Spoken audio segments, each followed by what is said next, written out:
महाराष्ट्र की जनता ने साफ कर दिया है कि बीजेपी ही असली बॉस है और एकनाथ शिंदे की शिवसेना ही असली शिवसेना है।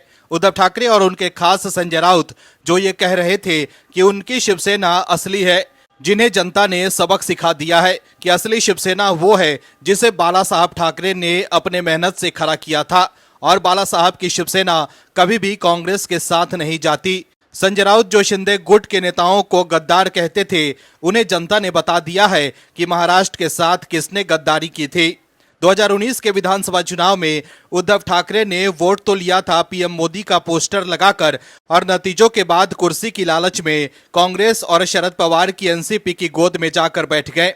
लेकिन अब हार के बाद उद्धव ठाकरे के खास संजय राउत तिलमिला गए हैं।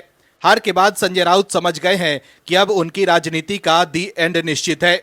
यही वजह है कि संजय राउत हार पचा नहीं पा रहे हैं और उल जलूल बयान दे रहे हैं। लेकिन उद्धव ठाकरे की भाषा ही बदल गई है। उद्धव ठाकरे जो पहले जोश में थे और आक्रामक बयान दे रहे थे, उनकी अब भाषा ही बदल गई है, जिससे अब सवाल उठने लगा है कि क्या अब वो बीजेपी के साथ जाने के लिए बेचैन है। इस खबर में आगे आपको बताएंगे डिटेल में कि कैसे संजय राउत की बढ़ गई है बेचैनी और कैसे उद्धव ठाकरे बैकफुट पर आ गए हैं। तो बने रहिए हमारे साथ अंत तक और देखिए हमारी ये खास रिपोर्ट। शिवसेना उद्धव ठाकरे गुट के नेता संजय राउत के सुर बदल गए हैं। शनिवार को मतगणना के परिणाम पर भरोसा न करने वाले संजय राउत ने अब कहा है कि वो पार्टी की हार से निराश नहीं हो रहे हैं, बल्कि एक शिवसैनिक की तरह अन्याय के खिलाफ अपनी लड़ाई जारी रखेंगे। साथ ही उन्होंने शपथ ग्रहण समारोह को लेकर नसीहत भी दी है। शिवसेना यूबीटी सांसद संजय राउत ने हाल ही में हुए महाराष्ट्र विधानसभा चुनावों पर बात की और कहा कि पार्टी निराश नहीं है। उन्होंने कहा कि वो बाला साहब ठाकरे के शिवसैनिक हैं, जिन्होंने अपने जीवन में कई हार और जीत देखी है। महाराष्ट्र के लोग नतीजों से दुखी हैं। जश्न कहाँ है? बीजेपी कार्यालय या एकनाथ शिंदे के आवास पर कुछ हुआ होगा। नतीजे आ गए हैं, लेकिन लोग अभी भी हैरान हैं कि ये कैसे हुआ। संजय राउत ने यह भी कहा कि शपथ ग्रहण समारोह महाराष्ट्र में नहीं बल्कि गुजरात के मोदी स्टेडियम में होना चाहिए। दर्शकों, हार के बाद संजय राउत तिलमिलाए हुए हैं। बीजेपी गठबंधन की जीत से महाराष्ट्र में जश्न है। संजय राउत नतीजों से पहले जोश में थे और ये दावा कर रहे थे कि अगले 25 सालों तक उनकी पार्टी सत्ता में रहेगी और उद्धव ठाकरे सीएम रहेंगे। लेकिन महाराष्ट्र की जनता ने ऐसा खेला किया है कि अब उद्धव ठाकरे और संजय राउत की राजनीति ही खत्म हो गई है और अब उनके लिए बोलना भी मुश्किल हो गया है। आगे आपको उद्धव ठाकरे के बारे में भी बताएंगे कि हार के बाद उनका हाल क्या है, तो बने रहिए हमारे साथ अंत तक। महाराष्ट्र में हार के बाद उद्धव ठाकरे के खेमे में हड़कंप मच गया है। संजय राउत और उद्धव ठाकरे दोनों अलग अलग दिख रहे हैं। ऐसा लग रहा है जैसे उद्धव ठाकरे संजय राउत से अलग राह पकड़ चुके हैं। ऐसे में उद्धव ठाकरे जो संकेत दे रहे हैं, उससे लग रहा है कि उद्धव ठाकरे अब समझ गए हैं कि सेफ रहना है तो बीजेपी के साथ ही जाना होगा। इस बार संजय राउत उद्धव ठाकरे के सबसे बड़े सियासी दुश्मन के लिए ही बैटिंग कर रहे हैं, लेकिन उन्हें इसका खामियाजा भुगतना पड़ सकता है। दर्शकों, देश के पूर्व प्रधानमंत्री और भारतीय राजनीति के अजात शत्रु कहे जाने वाले अटल बिहारी वाजपेयी ने एक बार कहा था कि छोटे मन से कोई बड़ा नहीं बनता। तो फिर उद्धव ठाकरे कैसे बन सकते हैं? जिस तरह से उद्धव ठाकरे ने 2019 में जनादेश का अपमान करते हुए सत्ता लोभ के लिए कांग्रेस और अविभाजित एनसीपी के गोद में जाकर बैठे थे, उसका हिसाब महाराष्ट्र की जनता ने पूरा कर दिया है। जनता जब देखती है कि कैसे उनके जनादेश के साथ घालमेल किया गया, तो जनता ऐसे ही प्रचंड मत देकर अपने मन की बात कह देती है। जिस भावुकता से महाराष्ट्र विधानसभा में पूर्व सीएम देवेंद्र फडणवीस ने कहा था कि मेरा पानी कम होते देख मेरे किनारे घर मत बना लेना, मैं समुंदर हूं, लौट कर आऊंगा, जनता ने उनके भरोसे को अपना प्रचंड मत दे दिया और महाविकास आघाड़ी के सत्ता विकास को रोक दिया है। लेकिन जो लोग अपना घर ना बसा सके, वो दूसरों की जीत पर पटापेश कर रहे हैं और जनता के जनमत और विवेक को अपमानित कर रहे हैं। चुनाव परिणामों के बाद शिवसेना यूबीटी प्रमुख उद्धव ठाकरे की भाषा ही बदल गई है। अब उद्धव ठाकरे को लग रहा होगा कि उन्होंने बीजेपी के साथ धोखा क्यों किया। दरअसल महाराष्ट्र में हार के बाद उद्धव गुट के नेता सदमे में है। रिजल्ट से पहले उद्धव ठाकरे गुट के नेता कह रहे थे कि हम अगले 25 सालों तक सत्ता में रहेंगे, लेकिन अब वो बेनकाब हो गए हैं। वहीं उद्धव ठाकरे ने कहा है कि आशा है कि बीजेपी का सीएम बने। वहीं उद्धव ठाकरे ने सवाल किया कि क्या ये परिणाम जनता को स्वीकार है। अगर ये स्वीकार है तो कुछ नहीं कहा जाएगा। सोयाबीन का कोई दाम नहीं, महिलाएं असुरक्षित, इसके बावजूद बीजेपी जीती है। वहीं उद्धव ठाकरे के खास कहे जाने वाले संजय राउत अलग ही राग अलाप रहे हैं।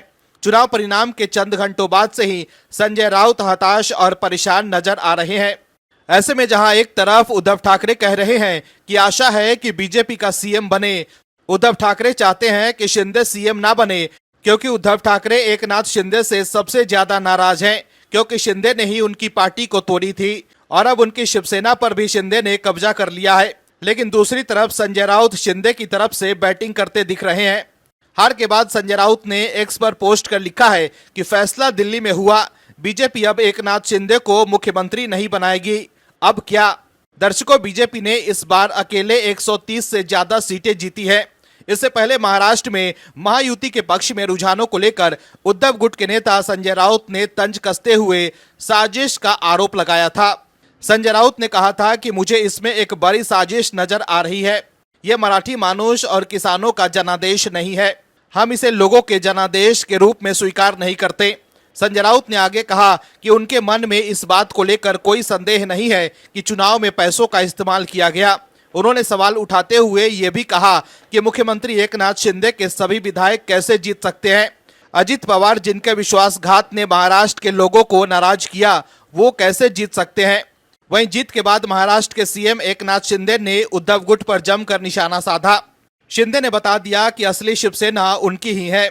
शिंदे ने कहा कि महायुति द्वारा किए गए कामों की वजह से इतनी बड़ी जीत मिली है। दर्शकों, जनता जब सबक सिखाने का मन बना लेती है तो वो सारे राजनीतिक प्रोपेगेंडा को ध्वस्त करके ऐसा ही सुनामी वाला बहुमत देती है। बीजेपी को धोखा देने वाले उद्धव ठाकरे के हाथ कुछ नहीं लगा और अब ऐसा न हो कि कहीं उनके सांसद भी बीजेपी के साथ न चले जाएं। दर्शकों, महाराष्ट्र में महाविकास अघाड़ी गठबंधन को बड़ा झटका लगा है। महाविकास अघाड़ी को ऐसी पछाड़ी लात लगी है कि राहुल गांधी ठीक से कराह भी नहीं पा रहे हैं। कांग्रेस वाकई परजीवी बन चुकी है अपने सहयोगियों के लिए, ये बात फिर से साबित हो गई है। राहुल गांधी ने जो कुछ कहा है महाराष्ट्र में चुनाव हार के बाद, वो कहीं न कहीं कांग्रेस के दर्द और रसातल में जाती कांग्रेस के भविष्य को बयां करने के लिए काफी है। जनता भी इस बात को समझ चुकी है कि एक है तो सेफ है। तो वहीं कांग्रेस अपनी पार्टी में गांधी परिवार को सेफ कर रही है। गांधी परिवार के लोग सुरक्षित सीट से चुनाव लड़ते हैं और जीत कर समझते हैं कि वो जननायक हैं। लेकिन कांग्रेस के शीर्ष नेतृत्व को जनता से कोई लेना देना नहीं है, ये बात फिर से साबित हो गई है। कांग्रेस का प्रदर्शन इतना निराशाजनक रहा है कि एक जमाने में उसे महाराष्ट्र का प्रमुख दल का तगमा था और आज पूरे महाराष्ट्र में कांग्रेस 5वें स्थान पर आकर गिरी है। कांग्रेस नेता राहुल गांधी ठीक से अपना दर्द भी बयान नहीं कर पा रहे हैं और महाराष्ट्र में हार के बाद कांग्रेस ने जो किया है उससे सब हैरान है। दरअसल महाराष्ट्र विधानसभा चुनाव में महाविकास अघाड़ी के फ्लॉप शो के बाद राहुल गांधी से लेकर कांग्रेस के नेता तिल मिला गए हैं। चुनावी नतीजों पर कांग्रेस ने गंभीर सवाल उठाए हैं। कांग्रेस ने कहा है कि लेवल प्लेइंग फील्ड मतलब समान अवसर की स्थिति को बिगाड़ा गया, जिससे चुनाव की निष्पक्षता पर संदेह पैदा होता है। कांग्रेस ने कहा कि लोकसभा चुनाव 2024 में महाराष्ट्र के लोगों ने भाजपा को हराया था, लेकिन विधानसभा चुनाव में भाजपा और उसके सहयोगियों को भारी जीत कैसे मिली, ये जांच का विषय है। कांग्रेस पार्टी ने आरोप लगाया है कि चुनावी प्रक्रिया के दौरान ऐसा माहौल बनाया गया जिससे एक निष्पक्ष और संतुलित मुकाबला संभव नहीं हो पाया। कांग्रेस ने कहा कि वो इस चुनावी परिणाम का गहराई से विश्लेषण करेगी। वहीं राहुल गांधी ने कहा है कि महाराष्ट्र के नतीजे अप्रत्याशित है। महायुति गठबंधन ने 230 से अधिक सीटें हासिल करके चुनाव में जीत हासिल की है, जबकि एनडीए गठबंधन 50 सीटों के आंकड़ों तक भी पहुंचने में विफल रहा। इस हार के बाद राहुल गांधी ने एक्स पर लिखा है कि महाराष्ट्र के नतीजे अप्रत्याशित हैं और इनका हम विस्तार से विश्लेषण करेंगे। प्रदेश के सभी मतदाता भाई बहनों को उनके समर्थन और सभी कार्यकर्ताओं को उनकी मेहनत के लिए धन्यवाद। वहीं झारखंड चुनाव पर प्रतिक्रिया व्यक्त करते हुए राहुल ने कहा कि जहां इंडिया ब्लॉक ने आसान अंतर से जीत हासिल की। राहुल ने लिखा कि झारखंड के लोगों का इंडिया को विशाल जनादेश देने के लिए दिल से धन्यवाद। मुख्यमंत्री हेमंत सोरेन जी, कांग्रेस और जेएमएम के सभी कार्यकर्ताओं को इस विषय के लिए हार्दिक बधाई और शुभकामनाएं। राहुल ने कहा कि प्रदेश में गठबंधन की ये जीत संविधान के साथ जल जंगल जमीन की रक्षा की जीत है। दर्शकों, झारखंड में जिस जीत पर राहुल गांधी खुश हैं, वहां कांग्रेस ने सिर्फ 16 सीटें जीती हैं। वहीं झारखंड में संविधान की जीत हुई है, लेकिन महाराष्ट्र में लोकतंत्र खतरे में है। महाराष्ट्र में हारते ही कांग्रेस के नेता फिर से चुनावी प्रक्रिया पर सवाल उठा रहे हैं। लेकिन ऐसे ही राहुल गांधी 15-16 सीटें लाकर खुश होते रहे तो कांग्रेस का क्या होगा, ये बड़ा सवाल है। दर्शकों, कांग्रेस ने महाराष्ट्र में अब तक के सबसे खराब प्रदर्शन के बाद अपनी हार का सिलसिला जारी रखा। हरियाणा में हार के बाद महाराष्ट्र जैसे बड़े राज्य को खोने से कांग्रेस की मुश्किलें और बढ़ गई है। राहुल गांधी की सियासी लॉन्चिंग नहीं हो पा रही है और कांग्रेस के नेता चुनाव पर ही सवाल उठा रहे हैं। वहीं विपक्षी इंडी गठबंधन में भी कांग्रेस की स्थिति खराब हो सकती है। महाराष्ट्र जैसे बड़े राज्य खोने से गठबंधन की राजनीति के इस युग में कांग्रेस की व्यापक सौदेबाजी की शक्ति कमजोर होने की संभावना है। महाराष्ट्र में महाविकास आघाड़ी के खराब प्रदर्शन ने भविष्य में राज्य से राज्यसभा सीटें मिलने की उम्मीदें भी खत्म कर दी है। वहीं दूसरी ओर एनडीए अपनी शानदार जीत के साथ राज्यसभा में भी बहुमत हासिल करने के लिए तैयार है। महाराष्ट्र में विपक्षी एमबीए की प्रमुख पार्टी होने के बावजूद कांग्रेस विपक्षी गुट का वजन खींचने में विफल रही और एनडीए के सुनामी के सामने धराशायी हो गई। दर्शकों, कांग्रेस की हालत उस डमरू की तरह है जिसे क्षेत्रीय दल अपने हिसाब से बजाएंगे। महाराष्ट्र में बीजेपी गठबंधन की प्रचंड जीत के साथ ही उद्धव ठाकरे की राजनीति खत्म होती दिख रही है। दर्शकों, महाराष्ट्र चुनाव ने काफी राजनीतिक परिदृश्यों को साफ कर दिया है। महाराष्ट्र चुनाव के परिणामों ने बता दिया है कि कौन असली है तो कौन नकली है। महाराष्ट्र चुनाव के नतीजों ने बता दिया है कि जो हिंदुत्व का अपमान करेगा, जनता उसको माफ नहीं करेगी। ये परिणाम महाराष्ट्र की जनता के एकता और गौरव का परिणाम है। महाराष्ट्र के परिणामों के बाद सबसे ज्यादा बेचैन है उद्धव और राज ठाकरे। सत्ता के लिए एक परिवार दो हिस्सों में क्या टूटा, दोनों की ही राजनीतिक हार की ओर गोते लगाने लगे हैं। दोस्तों, आपको समझने की जरूरत है कि महाराष्ट्र के चुनावों के बाद क्या राज और उद्धव एक हो सकते हैं। दरअसल महाराष्ट्र चुनाव के नतीजों में जिस तरह से महायुति ने क्लीन स्वीप किया है, उसने ठाकरे परिवार की राजनीतिक विरासत को खतरे में डाल दिया है। नतीजों से ये साफ हो गया है कि न सिर्फ महाराष्ट्र नवनिर्माण सेना के मुखिया राज ठाकरे का राजनीतिक रसूख खत्म हो गया है, बल्कि उद्धव ठाकरे भी अपने पिता के बनाए राजनीतिक साम्राज्य को कायम नहीं रख पाए हैं। ऐसे में सवाल है कि परिवार के बंटने से जो वोट कट गए हैं, या वो एक होकर फिर से सेफ हो सकते हैं। यानी कि सवाल ये है कि क्या बाल ठाकरे की राजनीतिक विरासत को सहेजने के लिए राज ठाकरे और उद्धव ठाकरे फिर से एक हो सकते हैं, या फिर अब असली शिवसेना का जो ठप्पा एकनाथ शिंदे के कंधों पर लगा दिया गया है, वो हमेशा हमेशा के लिए अमिट हो गया है। शिवसेना के संस्थापक बाल ठाकरे ने जब अपने बेटे उद्धव ठाकरे को अपना उत्तराधिकारी बनाने की बात शुरू की तो भतीजे राज ठाकरे नाराज हो गए और इतने नाराज हुए कि बाल ठाकरे के रहते हुए ही वो परिवार से अलग हो गए। अपनी पार्टी बनाई और नाम रखा महाराष्ट्र नवनिर्माण सेना, यानी कि मनसे। 2006 में पार्टी बनाने के बाद 2009 में जब विधानसभा के चुनाव हुए तो मनसे को कुल 13 सीटों पर जीत मिली थी। 2014 में राज ठाकरे 2 सीटों पर सिमट गए। 2019 में सीटों की संख्या 1 हो गई और 2024 में तो राज ठाकरे 0 हो गए। नेताओं की तो बात ही छोड़ दीजिए, राज ठाकरे के बेटे अमित ठाकरे भी अपना पहला ही चुनाव हार गए। उद्धव ठाकरे के साथ भी कुछ बेहतर नहीं हुआ। 2019 में बीजेपी के साथ मिलकर चुनाव लड़ने वाले उद्धव ठाकरे ने मुख्यमंत्री बनने के लिए बीजेपी का साथ क्या छोड़ा, पूरी पार्टी ने ही उद्धव को किनारे लगा दिया। जैसे ही एकनाथ शिंदे को मौका मिला, उन्होंने पार्टी तोड़ दी और बीजेपी के साथ आ गए। वो न सिर्फ मुख्यमंत्री बने बल्कि उद्धव ठाकरे की पूरी राजनीति को ही खत्म कर दिया। 2024 में तो एकनाथ शिंदे ने साबित भी कर दिया कि असली शिवसेना और उसका वारिस ठाकरे परिवार नहीं बल्कि एकनाथ शिंदे हैं।